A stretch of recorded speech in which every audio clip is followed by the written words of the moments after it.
Hi, everyone, and welcome back. I'm with Congressman Tom McClintock here in California. And, Tom, we were talking about, regulation and everything, but let's move on to stuff. Of course, this regulation, is in on everything, but, get the government out of the way for energy. It paralyzes commerce, right? Go ahead. Let's talk about energy. Well, look at the vast amounts of energy resources our country has. Our coal reserves alone will fulfill our energy needs for more than 200 years, just the known reserves. Take a look at our known petroleum reserves. You include shale oil. Saudi Arabia is a petroleum pygmy compared with the United States. We have 3 times the known petroleum reserves of Saudi Arabia. The only difference is Saudi Arabia actually develops and prospers from their resources, and our government forbids us from doing the same in our own country. Look at the unlimited potential of nuclear energy. Look at the enormous amount of hydroelectricity that can be developed, and you realize this country is blessed with the most bountiful resources of any nation in the world. The only problem we have is a government that forbids us from prospering from them. And if you want to know what an energy-independent America looks like, look at North Dakota right now. We're on private lands where they're away from the grips of the federal government. Through hydraulic fracturing, their oil and gas production is now producing enormous wealth for that state. The unemployment rate in North Dakota is under 3%. That's what America could look like if the government would just get out of the way. Well, right now, Tom, you're probably aware of it seems like fracking is starting to come under attack. Of course it is. And it seems like anything that helps our energy production, basically, is put under attack. Exactly. There is this radical and retrograde ideology that is marshaled against the development of our resources on this bizarre notion that somehow Mother Earth must be restored to her pristine prehistoric condition, even if that means restoring the human population to its pristine prehistoric condition. So they're pushing the public off the public's lands. They are forbidding economic activity and enterprise on those lands. They're shutting down our energy production, our resource development. Look at what's happened here in this region in the last 30 years with our timber harvests. They've been utterly destroyed. Has that made the forests healthier or unhealthier? We are now plagued with increasingly frequent, increasingly intense forest fires because the government has forbidden the thinning of these forests for commercially viable timber, and has instead allowed them to become overgrown, disease-ridden, and ultimately victims of fire. An old forester once told me, that excess timber will come out of the forest one way or the other. It will either be carried out or it will be burned out, but it's coming out. When we carried it out, we had healthier forests and a healthier economy. We need to return to those principles of sound forest management. Okay, and another thing I'd like to bring out, don't hear too often, I don't think, but our country can't do that alone. I mean, if we're trying to clean up the earth or whatever, try to say what it seems like radical environmentalism might be about. Other countries, these people don't have the sway over China and India. There's no, so we're in a who are we competing with? Well, not to mention the fact that all of this is predicated on the assumption that your SUV is causing the planet to warm. Now, for the record, the planet has been warming. It's been warming since the last ice age. It will continue to warm until it begins to move into another ice age, and then it will begin cooling again. It has done that for billions of years. If your SUV is causing it this time, then how come we're watching global warming on every other planet in the solar system? If you doubt that for a moment, just go home and Google Mars warming or Pluto warming, whatever your favorite planet or former planet is, and you'll see the same observations. And also, so anyway, the point I'm making is we can utterly wreck our economy. There's no question. We are capable of doing that. But I will guarantee you that whether we wreck our economy or not, the Earth is going to continue to warm and cool as it has for billions of years. Right. And I guess my point was we could wreck our economy while other nations are not Exactly. going out of their way to wreck And that's theirs. precisely what we're doing, and that's why we're seeing this huge exodus of commerce out of the United States. We now have the highest corporate tax rate in the industrialized world, and then we're shocked, just shocked, when corporations are fleeing our shores for places that are relatively more free for businesses than America. And those places are like China.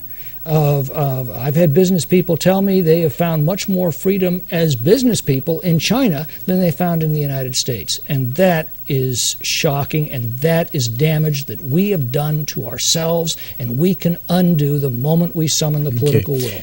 And of course, part of that is we have the highest corporate tax rate of every nation. Exactly. That seems to make no sense. Well, it makes sense if you're trying to drive businesses offshore, and that's what's happening. Okay. Now, we talked about probably picking winners and losers, one way or the other. Let's talk about Obamacare.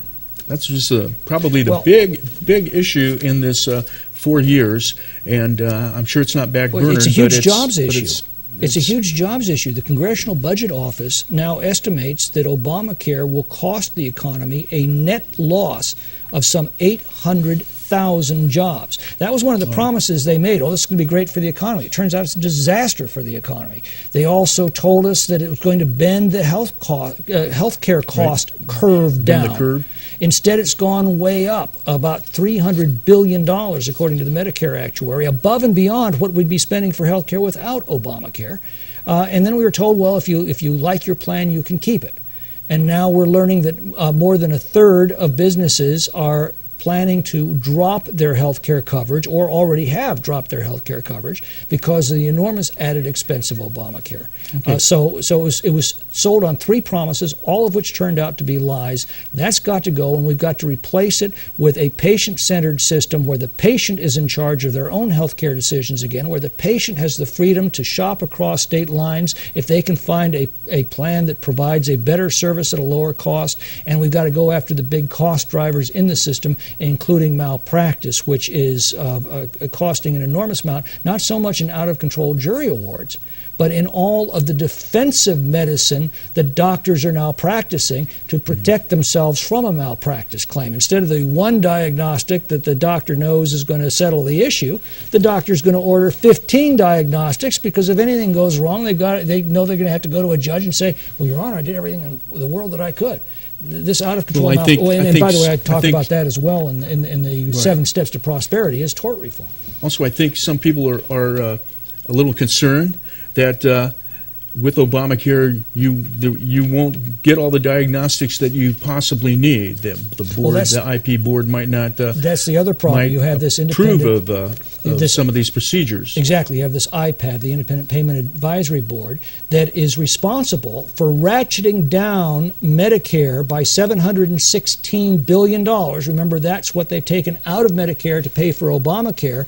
How do you make that up? Well, the IPAB, which is 15 political appointees of the president, are going to decide how much all services are reimbursed. Now, it's hard enough for Medicare patients to find coverage now. Imagine how hard it's going to be with the IPAB ratcheting reimbursements down to a level that doesn't even cover costs.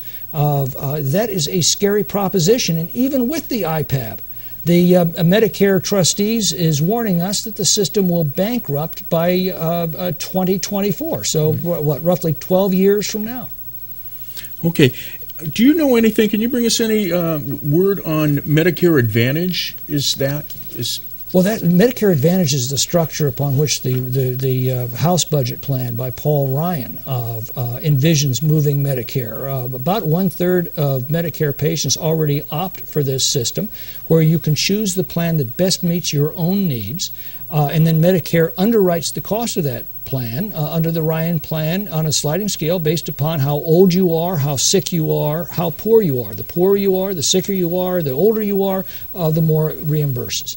That then harnesses competition between healthcare providers and keeps costs down in that manner, while assuring full access to healthcare for seniors who need it.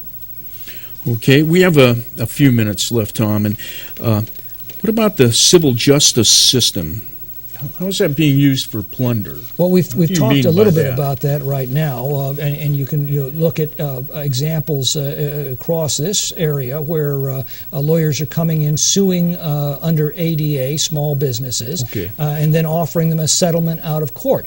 We've got two things that are seriously wrong with our civil justice system. Number one, punitive damages should not be in the civil justice system. That's why we have criminal courts. If you are going to punish somebody for inherently evil of acts, that needs to be in a criminal court where the evidence standards are higher, where you have to have a unanimous jury verdict, and where individuals have direct and immediate boundaries beyond which they know they cannot cross. That's why we have criminal laws. The civil courts are there for a completely different purpose. The civil courts are there to make somebody whole for the damage that's been caused to them by another. So get the punitive damages out of the courts, and then enact the English rule that the loser should pay the winner's court cases. If you are needlessly dragged into court, you're going to win the case, but the cost of winning the case oftentimes, it bankrupts you. Okay, So I'm going to hold you there because I want to give you the 45 seconds to go ahead and tell people what is mostly on your mind to say. Well, I mean, what's mostly on my mind comes down to this. Freedom works, and it's time we put it back to work. When we maintained our American constitutional principles of limited government, a government which, as Jefferson said, restrains people from hurting one another but leaves them otherwise alone to pursue their own pursuits of industry and commerce, that system produced the most prosperous and happy republic in the history of the world. It's time we go back to those proven principles that have worked and worked well. Okay. Thank you very much, Congressman My pleasure, Tom. McClintock, Thanks so for coming much. here with us today on TSPN. Thanks for And having thank you for watching, and we'll see you again next time. You're watching Amador County's #1 news and sports leader, TSPN.